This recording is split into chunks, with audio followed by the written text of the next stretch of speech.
हिंगोजा में एकता की मुनासिबत से माज़ूर ॿारनि जी भलाई वारी तंज़ीम पारां एकता तकरीब कोठाई वई, जिनमें सिंधी खाधा भी रखा विया। इन हवाले से पेश है अब्दुल जब्बार चांग की रिपोर्ट। मंशात का पाक सिंध के उनवान हेठ टाइम न्यूज़ ऐं रोज़ानी पंहिंजी अख़बार जो सकाफ़त एकता ईद के ॾियारे के ऐलान का पोइ सिंध के ॿियनि शहरनि जी हिंगोजा में हिते शानदार सकाफ़ती प्रोग्राम करायो वियो आहे, जंहिंमें समाजी तंज़ीम पारां माज़ूरनि जी भलाई लाइ कमु कंदड़ हिंगोजा में असीं मौजूद आहियूं। अचो त हिते आयल जेके अॻवान आहिनि, सियासी समाजी जेके माज़ूर ॿार आहिनि ऐं उन्हनि जा पेरेंट्स आहिनि ऐं हिते कमु कंदड़ इदारे जा जेके वर्कर आहिनि, उन्हनि खां पिणु पुछूं त उहे सुभाणे सकाफ़ती ईद यानी कि एकता ईद कीअं मल्हाईंदा, जॾहिं त हिन प्रोग्राम में सिंध जे जेको लस्सी मखण साग ऐं हिते पिंजनि जा पिणु स्टॉल लॻा विया आहिनि, जॾहिं त हिते उहे पिणु ॾिसंदड़नि जा मरकज़ रहिया असीं मौजूद आहियूं। अचो त उन्हनि सां ॻाल्हि ॿोल कयूं, उन्हनि जो उन वारे छा चवणु आहे।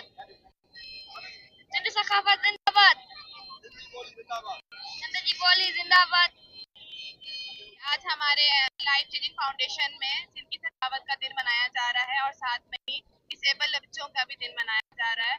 तो हम भी इतना प्यारा मुनक्किद किया गया है प्रोग्राम और हमें दिल से बहुत खुशी है। हमारा दिन है, हमारे सिंधियों का दिन है, आज अजरक टोपी का दिन है और दुआ है कि हमारा सिंध हमेशा कायम दायम रहे। जो प्रोग्राम तकरीब थी हुई आहे ऐं जस्ट आहे जेको टाइम न्यूज़ वारनि खे बि वीचारा कई आया आहिनि ऐं उन बि साथ आहे जेको आहे सिंधी जी सकाफ़त खे उजागर करण में अॼु तमामु बहितरीनु हिकिड़ो प्रोग्राम मुनक़िद कयो आहे। मज़दूरनि जो भलाई जे बहाली जेको इदारो आहे, हिन में इदारे तर्फ़ां जेको आहे बहितरीनु ॾींहुं मल्हायो वियो आहे। मुख़्तलिफ़ स्टॉल बि हया विया आहिनि।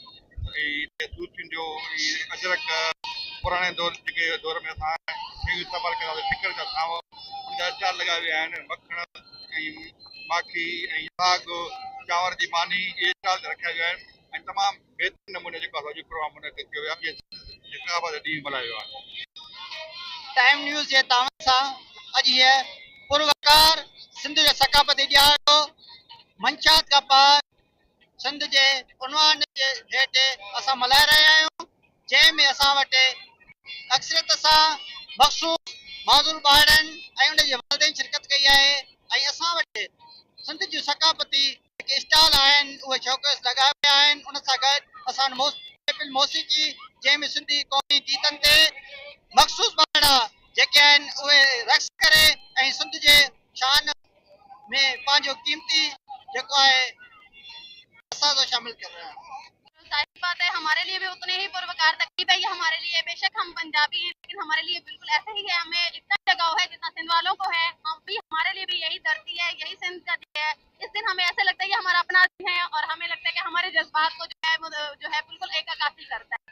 बेशक ये हमारे बड़ों की ये सारी सकाफत है और हम इस सकाफत को आगे लेके चलते हैं।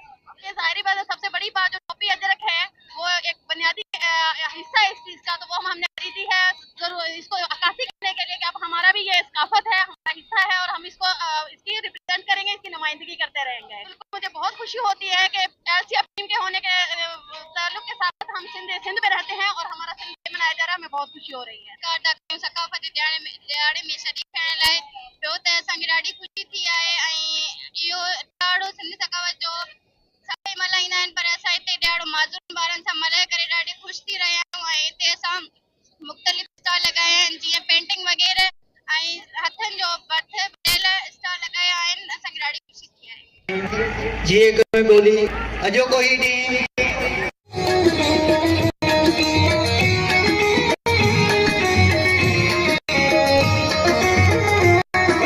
उनजे लाइ असां वटि ॿ टेस्ट आहिनि, PTA ऐं बेरा टेस्ट। PTA टेस्ट हुन में जेके आहिनि साउंड जी फ्रीक्वेंसी असां जेके talented and skillful Dr. Asya Sheikh.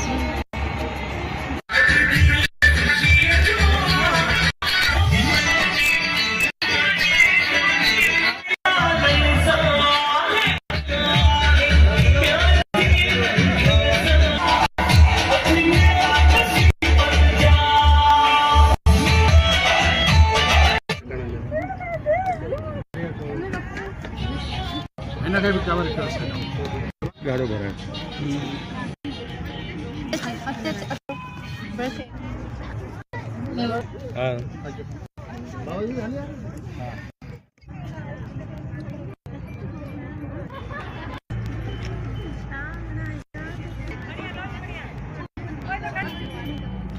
ये पूरा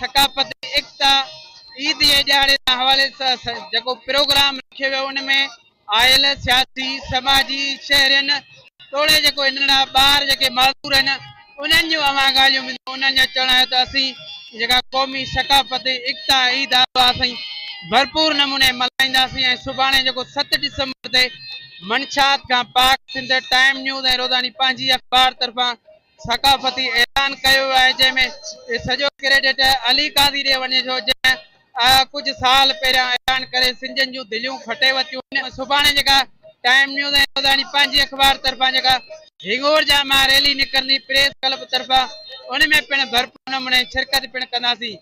हिते मुख़्तलिफ़ जेके स्टॉल पिणु लॻाए जेके हथ जे हुनर सां शयूं जंहिंमें पिनियूं आहिनि टोपियूं आहिनि अजरकूं ऐं साग मखण माखी ऐं ॾिसंदड़ जो पिणु मरकज़ रहियूं। कैमरामैन अफ़्तार चांग सां गॾु अब्दुल जब्बार चांग टाइम न्यूज़ हिंगोर जा।